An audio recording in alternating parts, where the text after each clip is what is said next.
Toxic stress and cognitive development. Toxic stress comes from chronic neglect, physical abuse, paternal substance abuse, extreme poverty, and severe maternal depression. Neglect is a form of child abuse that can occur when parents are uninvolved in the child's life, such as the parenting style of uninvolved parenting. Uninvolved parents have low response and low demands for their children.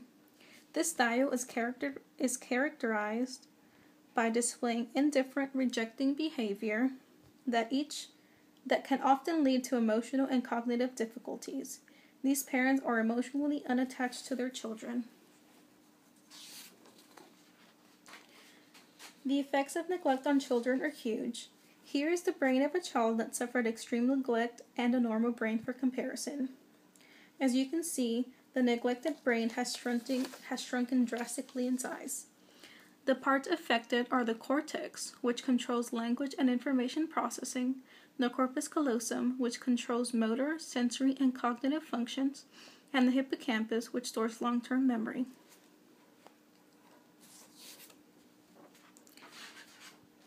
More than 3 million children are victims to physical abuse each year.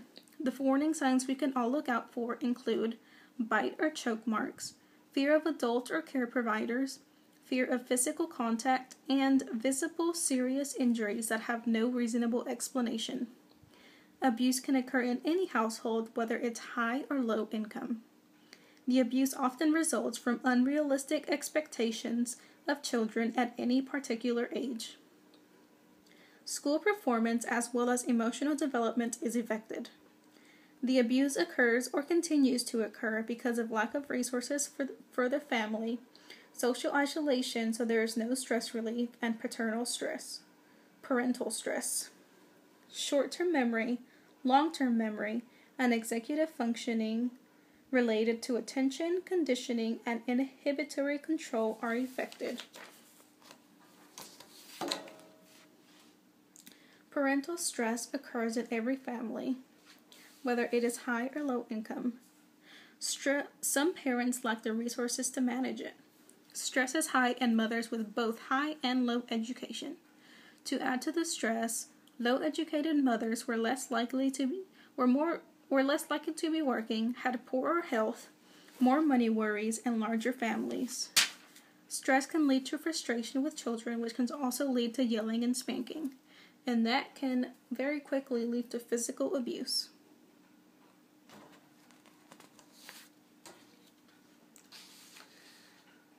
Usually when children are being abused or neglected, Child Protective Services removes them from the home and places them in foster care or group homes. This can lead to other complications which involve the emotional and cognitive development of children. Children who were placed in stimulating and nurturing environments showed growth in their cognitive development. Adopted children have delays in language and cognitive development. They are more likely to have learning problems.